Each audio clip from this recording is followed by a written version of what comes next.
Hello बच्चों, तो आज हम बात करने वाले हैं प्रश्नावली 3.5 का क्वेश्चन नंबर 4 का 30 का। बोला है निम्न समस्याओं में रैखिक समीकरणों की युग्म बनाइए और उनके हल यदि उनका अस्तित्व हो तो किसी बीजगणितीय विधि से ज्ञात कीजिए। यहाँ पे आपका 3 नंबर क्वेश्चन देखिए क्या बोला है। यश ने एक टेस्ट में 40 अंक अर्जित किए जब उसे प्रत्येक सही उत्तर पर 3 अंक मिले तथा अशुद्ध उत्तर पर 1 अंक की कटौती की गई। ठीक है, यदि उसे सही उत्तर पर 4 अंक मिलते तथा अशुद्ध उत्तर पर 2 अंक कटते तो यश 50 अंक अर्जित करता। टेस्ट में कितने प्रश्न थे वही हमको ज्ञात करना है। चलिए आते हैं कॉपी पे। चलिए यहाँ पे सबसे पहले हम हल करते हैं। हल मान लेते हैं, मानेंगे क्या जी। माना कि सही उत्तर की संख्या, यहाँ पे माना कि सही उत्तरों की संख्या, सही उत्तरों की संख्या इक्वल टू कितना हो जाएगा। सही उत्तर की संख्या कितना हो जाएगा आपका, मान लेते हैं x तथा तथा गलत उत्तरों की संख्या, गलत उत्तरों की संख्या इक्वल टू y। अतः इसलिए कुल प्रश्न कितना हो जाएंगे जी। कुल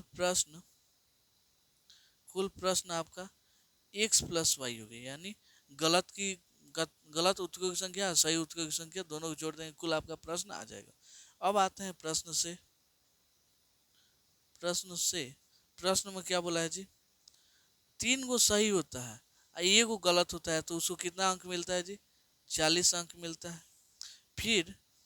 फिर देखिएगा दूसरे, फिर प्रश्न से मतलब ये क्या हुआ जी, ये प्रथम कथन था, ये हो गया आपका दूसरा कथन। क्या बोला है जी, इसमें 4 गो सही होता है और 2 गो गलती होता है तो उसको कितना मिलेगा जी, 50। तो इसमें देखिए 2 कॉमन है, 2 को हम निकाल लेते हैं। यहाँ पे 2x माइनस वाई हो जाएगा, यहाँ पे 50। 2 इधर जाएगा तो भाग लगेगा तो क्या हो जाएगा जी, 50 में 2 से भाग दीजिएगा 25 हो जाएगा। तो इसका समीकरण 2 कितना हो जाएगा जी, यहाँ पे 2x minus Y equal to 25।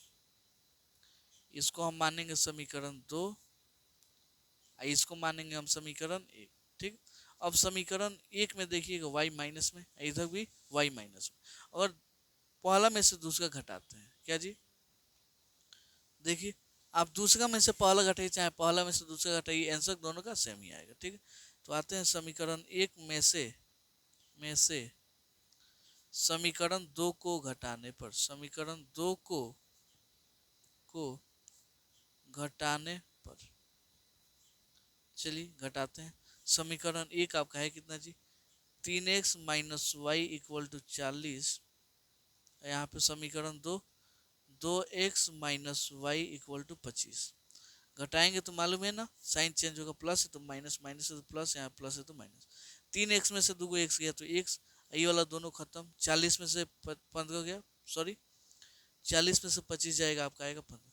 अब इसी x के मान को समीकरण 1 में चाहे 2 में रख के हम y का मान निकालेंगे। तो यहाँ पे लिखते हैं समीकरण x के मान को समीकरण 1 में रखने पर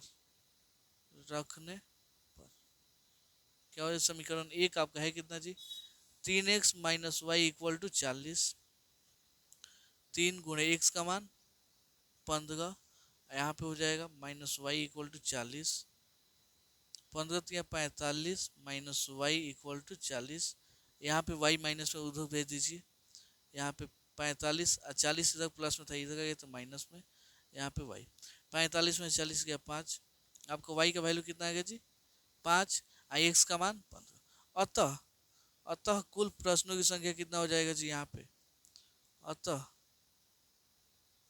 कुल प्रश्नों की संख्या, अच्छा है, कुल प्रश्न कितना माने थे हम, x प्लस वाई, तो x का मान 15, y का मान 5, यानी 15 5 20। कुल प्रश्नों की संख्या कितना जी, 20। यही आपका क्या हुआ जी, आंसर हो गया। तो उम्मीद करता हूँ आपको ये क्वेश्चन बहुत अच्छी समझ में आया होगा। चलिए मिलते हैं अगले वीडियो में अगले क्वेश्चन के लिए, तब तक के लिए धन्यवाद।